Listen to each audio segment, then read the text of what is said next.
Welcome everyone. Today is April 28th, and this is another of our bi-weekly SIG Apps meetings. My name is Mate, and I'll be your host today. We have a quick announcement. 133 was released last week, so test and enjoy.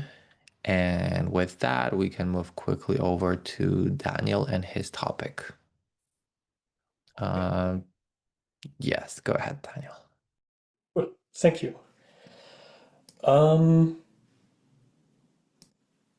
okay, cool. You should be able Um, to share your screen if you yes, need. I just tried that. It should work. Cool. Yep, we can see your screen. Um, yeah, first of all, thank you for having us. My name is Daniel, and I'm here with my colleagues Ryan and Caitlin, and we wanted to present and talk about an idea that we had. So at Datadog, we are responsible more or less for our node lifecycle automation. Um, the idea of the project is that we want to have an automated system that is responsible for training the nodes and replacing them for our whole infrastructure. And we are at the point where this is fully automated right now. We are replacing many thousand nodes every day, and it mostly works. One thing that we noticed though during the last year is that especially with stateful workloads, it's often not enough to have, or let's say it like this, we are relying on pod disruption budgets to tell us as the operator of the cluster if an application is okay to be disrupted. And this usually works fine. We have a very pessimistic approach with allowing, by default, maximum one pod of one PDB to be disrupted at a time, and this works quite good. The problem starts if we want to distinguish between the state of being ready to serve traffic and the state of being able to or being disruptible. And what I mean is that if we say that the PDB is like the interface between the application developer and us as the cluster operator, the application developer can only tell the system that something should receive traffic, and it will automatically tell us that it's also disruptible at the same time.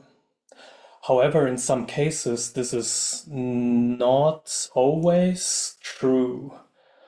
One example is from the Elasticsearch cluster. So if you're running a cluster inside of Kubernetes, it will have its readiness probes, liveness probes, and everything. But the cluster has internally a state, which is seen as green, yellow, or red. And what it says is that in case of a green cluster, everything is fine, you have all the replication you need, you can do whatever you need to do. In a yellow state, you might be right on the corner. Maybe something is wrong, some nodes are running out of disk, something like this. And in these cases, you don't want to have any disruptions in your application because this could break the cluster, it could make it unavailable and create an incident. With the current approach, unfortunately, it's not easily possible to do that because if you would let the readiness probe fail, it would work for the disruption budget, but it also means that your cluster will not receive any traffic anymore. So what the Elasticsearch people did is adding something to their operator to change the pod disruption budget depending on the cluster health. And this moves like the operational health of this cluster from the cluster itself to other parts of the infrastructure. Like in this case, if the operator is down, which should be fine in some cases or in many cases, the cluster might be in a weird state or might break because we are disrupting too many workloads. And this is also what we can see with other applications internally and also other um, mostly stateful workloads that we have similar problems to be solved. Like a pod should be able to receive traffic, but for some reason it might not maybe have all the data synchronized or other replicas are just coming up or something like this. So yeah, we have created this issue with some more information um, and an idea how we could implement this. In theory, we thought about having another probe. So this whole thing is, so the implementation part might be for a SIG node, but we thought coming to SIG apps before to talk about the general idea makes more sense. Um, Besides this, our idea would be to um, keep the behavior as it is right now. So if we say we would create a new probe next to the readiness probe, we can say that if you don't define it, it will still work as it is today. So if you only have a readiness probe, it will work as a disruption or as an indicator for the PDB as well as for serving traffic. And if you're additionally creating a disruption probe, this will be distinguished.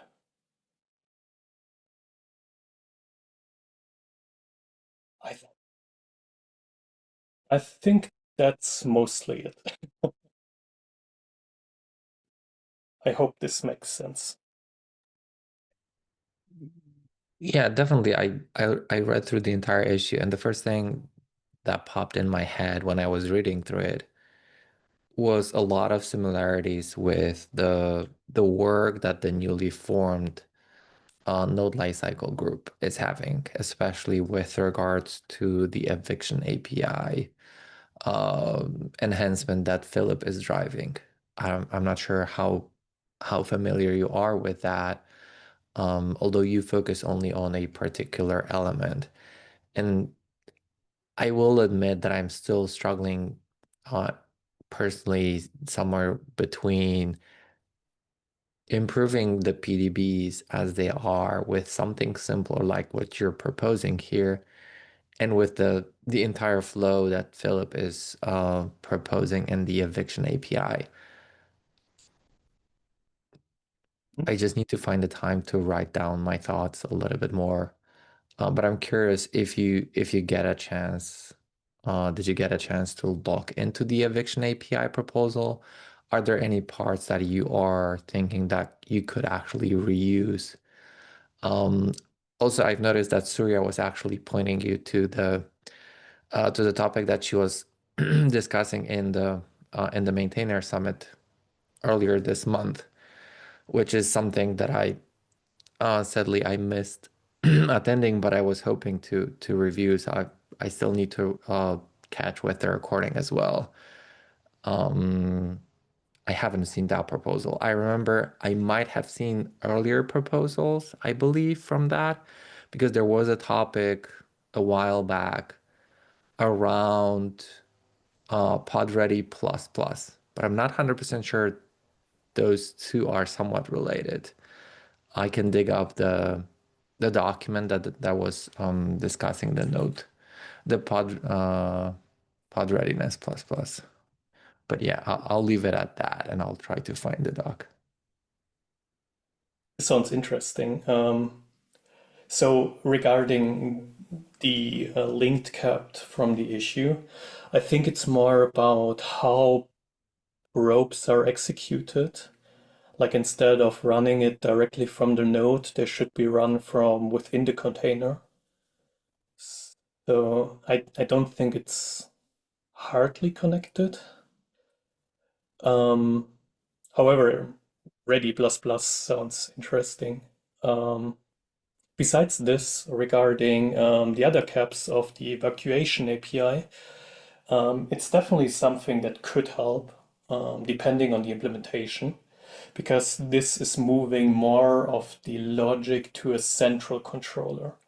I mean, in the end, it will have the same problems in terms of dependencies, but at least there is more. It will fail closed, for example. If the controller is not there, then there will be no eviction. So this makes it better. Besides this, unfortunately, I haven't read the latest evacuation API cap, so I'm not sure what changed since then. I found the document. Um, it it's somewhat related, but like I said, I haven't read the proposal with the document describing the updated pod readiness. But the goal in the pod ready plus plus was to be able to notify when they should be removed from the serving endpoints. So that's partially related, I believe, to what you're trying to achieve. Although in your case, you're talking specifically about the disruptions. They are focusing more a little bit about when we can say, oh, this is ready and should be usable. Uh, Yeah, it's really I'll let, different. yeah, go ahead. It's really differentiating between the two. That's the important thing here. I don't know, is there anything, so basically we find ourselves in a state with, well, these pods find themselves in a state where we are willing to accept that there might be an involuntary disruption that like will bring the thing down below health, but we're not willing to accept a voluntary disruption will bring them down below health. Does that make sense? I don't think I fully We got don't what you. we don't want suddenly just because of like some kind of automation reason. We don't want Mhm. this replica to be taken down. If for some reason like the host that is running on explodes and we have an involuntary disruption, we're willing to take that Okay. risk. I think that's the like that's one way to I think to generalize the like ask perhaps. Um yeah, and so I guess the way that that relates to the evacuation APIs, like I think we what to satisfy this need, we'll still need some kind of way to distinguish that that state is occurring. Because like whatever the evacuation API will do to make a decision about which whether or not it can disrupt the pod. Um, that's how I see it, I guess. Does that kind of make sense? Yeah, that definitely helps. Thank you. Uh, Philip, go ahead. Hey, so yeah, I have a couple of thoughts. Yeah, regarding this, like the document Mati has opened, it's like that's a different part. That's like after like when the pod is being disrupted. So like we have a exactly like for example we have a pending termination condition. So and regarding your proposal. I see like how it could help in your case. But what I'm missing is mostly how it relates to like all the actors in the cluster. So I see that it helps for like for example the Elasticsearch to not get disrupted. But like what for example the eviction request API is trying to achieve is to basically have a contract between the workload and like other controllers, for example, the autoscalers or like cluster admin doing the node drain. So basically to have a contract like when like in what way the disruption should be achieved. And I'm a bit missing like a like these like scenarios in your proposal, because basically what you are saying is if I have this disruption condition on true, like the pod should not be disrupted, and like that might I'm missing like what what are actually all the parties using this condition, and basically if there is like any option how to reconcile if some party does not want to do the disruption or postpone it, or yeah, something like that.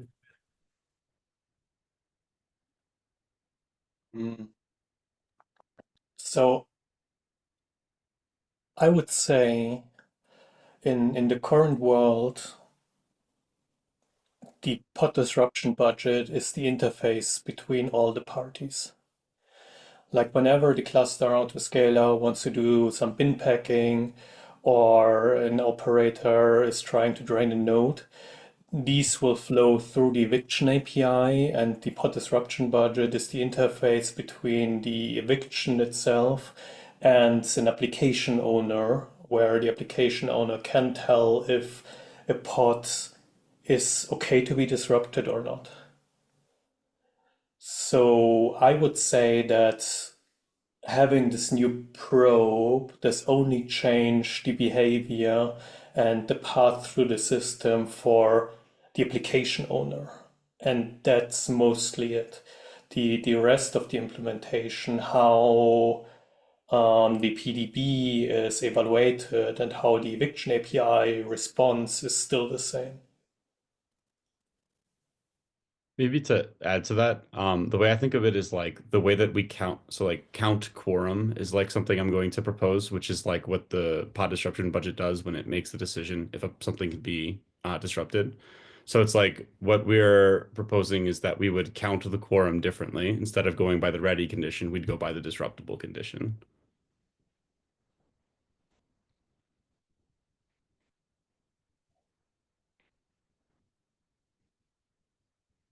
Okay, but I mean, like technically, like this will be part of the pod API. So, like, what is the contract for the other parties? Like this does not concern only pod disruption budgets.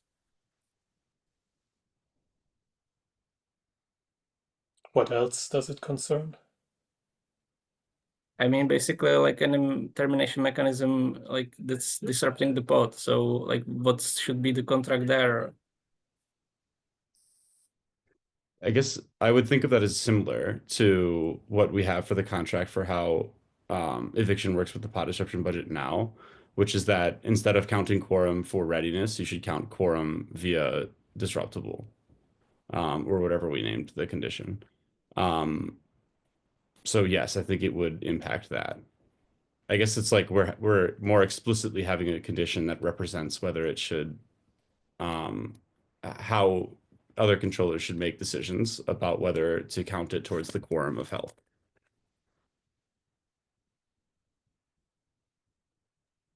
Okay, so it would like to basically try to like prevent the disruption as much as possible.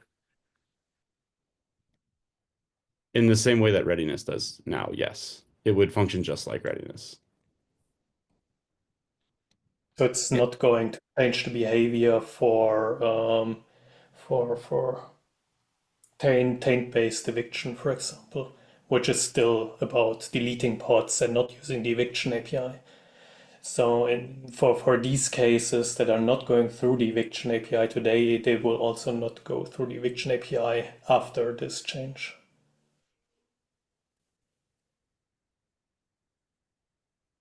I mean, like the readiness is like quite a bit, like has a different use cases also, not just the PDB. So like by that's like maybe that's a bit sidetracking. I mean, but the point I wanted to make is like if we have it on the pod API, we probably would need contract like with the rest of the world, basically. And the other point is like if we prevent the disruption, like what can be done like by other entity, like for example the RAID controller, to basically like have a mechanism to disrupt the pod. Yeah, I think it's an interesting question. I mean, the concern is basically like people will just say like the probe like never disrupt me and just get like special treatment kind of thing. So I think what's interesting is like you can do this currently with the readiness probe all the same. However, when you make that decision to declare yourself not ready, you also impact your service directly because you can't receive traffic. So I guess I see that as the only difference is like now you can say no to the probe just like you could with readiness. But you can do it without being impacted by like not being routable. So I guess it makes it a little bit easier, but I guess my point is it makes it only a little bit easier to avoid disruption.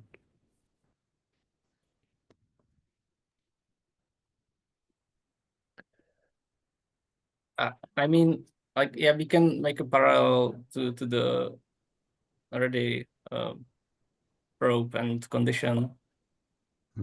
But I mean, the point is the ready condition affects the disruptability only through the PDBs.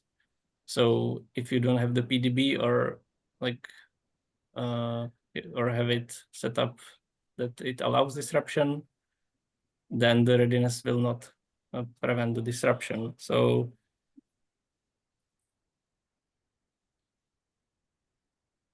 like I think I'm missing how we, because like today like we have problems that like when you are, for example, upgrading clusters or trying to scale the nodes, you basically can get into a scenario where there are some workloads that like do not want to leave the node and basically prevent the eviction. And basically then like from the cluster admin perspective, there is nothing to do.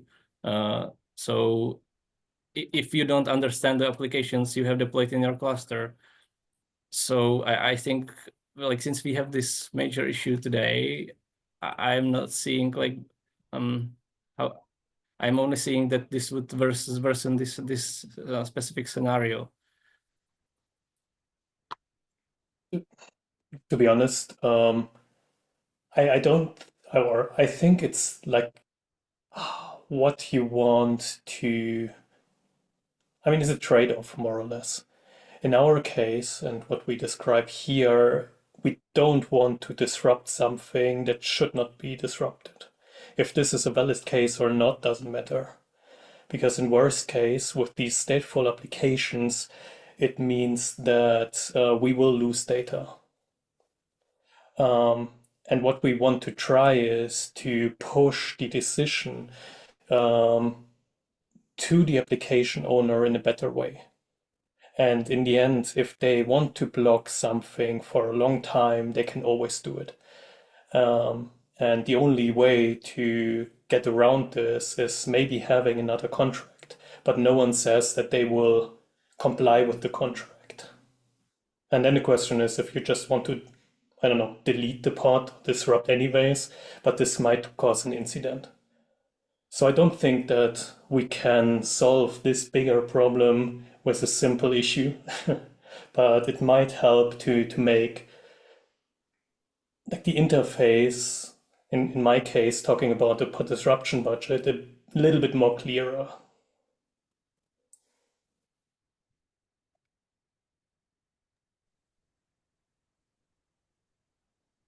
There's one thing that I'm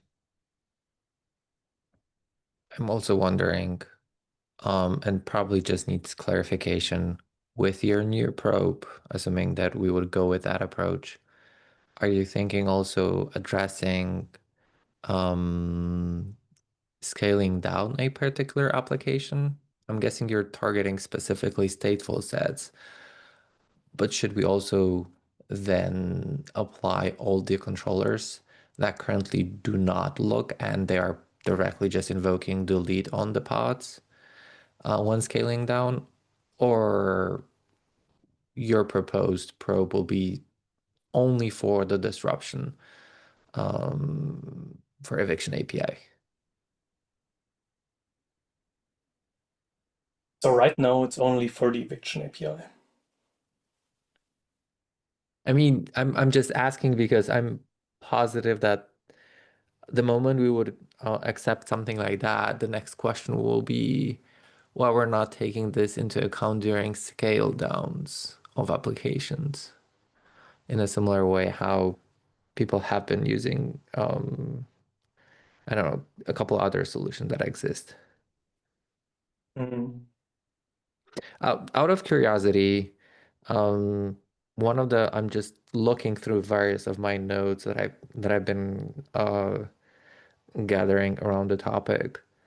One of my notes claims that we could potentially use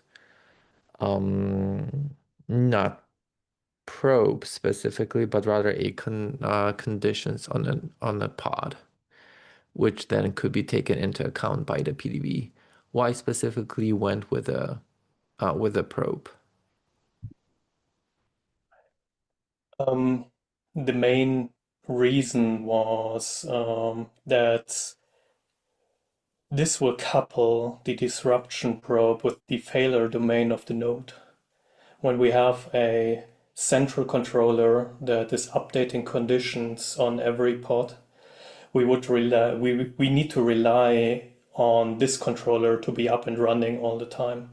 If it can't update the condition at some point, we might fail open and disrupt in any case. So the idea was to move it to the node, make sure that it's executable from there, and then if the node has issues, it might be or it will be like will be false, and then we can disrupt.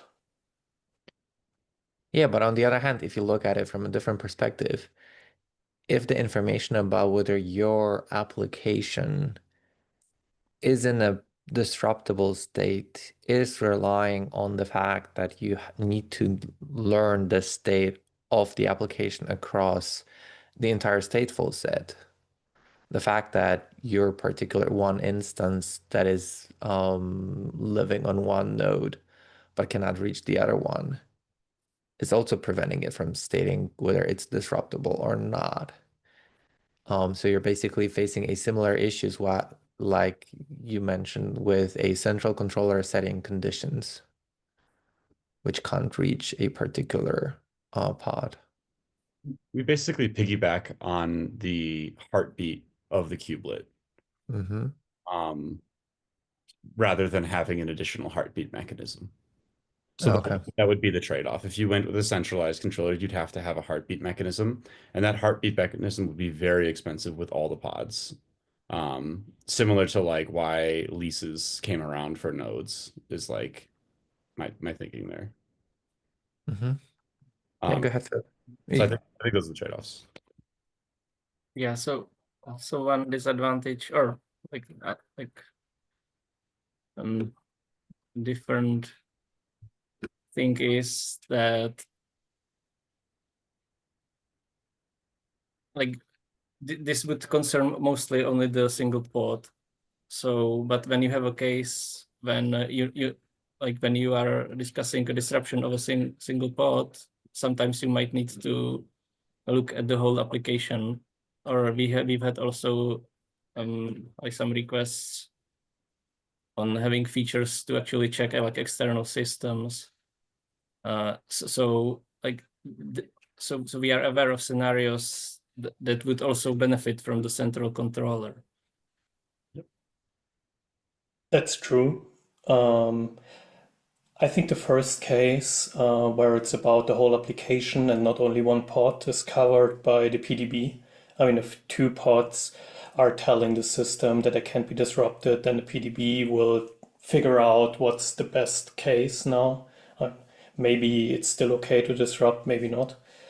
For the external, not controller, but external resources thing, it definitely makes sense. And I'm not sure if this should be covered by this issue. For readiness probes, we have the same. There are probes to decide it on pod level, and then we have gates to decide it on a centralized controller level. So maybe it makes sense to have both here too. But having only one solution to cover all the cases might not make sense, I think. Okay, I don't want to us going in circles. I believe that your approach is one of the building blocks that we're going to need one way or the other towards the eviction API. I'd be very happy to hear from the SIG node what they think about the approach, because they will be the primary owners. We will be just consumers once this thing is available. So I will probably just start a conversation with them and see what they will tell you about that. I'm guessing that the probe redesign that Surya pointed out in the one of the comments is definitely worth reading and see what they are proposing there. Although they are primarily focusing on the multiple networking cases. So maybe one of their use cases is somewhat overlapping with what you're proposing, or maybe your proposal will be just a nice expansions to whatever they are already proposing there.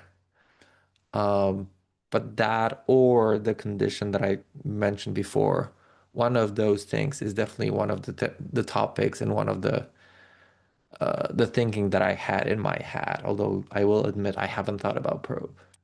My original thinking was around conditions, but definitely we need a way to say, oh yes, I'm good to go, or no, please don't leave me and try someone else instead from a given pod, because that's definitely one of the lacking features currently in the eviction API, the existing eviction API. Yeah, go ahead, Philip. Yeah, I would like to just add that basically this use case could also be solved by the eviction request API, even though this would be like from the point of a central controller and not each pod. And I mean, the eviction request API is still not finished, so I think it even might be possible to encompass some pod conditions as part of it, or even the probes if it would be useful in some scenarios. Like what I'm missing here is that we are defining a new API on a pod, and we don't have covered like all the other bases. Like I mean, we don't have the defined like the behavior for example the other termination mechanisms. And if it would be in with conjunction with some other APIs, then like we could define something what works together with that.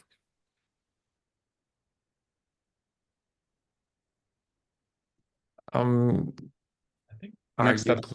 Yeah, next steps would be start talking with a SIG node. I believe, if my calendar doesn't lie, they have a meeting tomorrow. If you will be able to add your topic, I believe Philip will be also covering the node lifecycle there tomorrow. I think so. Yeah, because they're meeting every week. So tomorrow, it looks like it's roughly an hour later than the SIG apps. So I'll probably just I'll try to show up there as well, because I'll be very curious about their feedback. But I think that would be the next step, and just make sure to review Surya proposal, how that fits you, how your proposal fits theirs, and what we can do to maybe combine those two venues together, if that will be the route forward. It sounds great. And yeah, this was also more or less the plan on our side. To first present it to you to see if it makes sense in general, and then attend the next SIG node meeting to see what they say. We actually had a quick conversation with someone at KubeCon from SIG node, and the general response was quite good. He also mentioned the cap that is currently going on around network separation for probes and some other things that are currently going on with probes. So it might be a good time to at least discuss it. Besides this, we would also like to join the Node Lifecycle working group meetings. I mean, it definitely makes sense to discuss it there too, and discuss also other topics. I also had a quick conversation with, I forgot the name, with someone from NVIDIA during KubeCon who said that he's going to work on the working group too. And everything you're going to do, or you're planning to do at least, sounds quite interesting and might match what we want to do too. Awesome. I'm glad to hear that. Okay. Go ahead, Philip. Yeah, that would be great. You are welcome to join. It was Ryan from NVIDIA. And yeah, it would be also nice like if we could hear your use cases there on or in some of the documents we'll be working on. So we can support all the feedback we get. Definitely. Okay. Since that was the only topic for today, thank you very much for a lively conversation and see you in 2 weeks. Bye, folks. Bye. Ciao.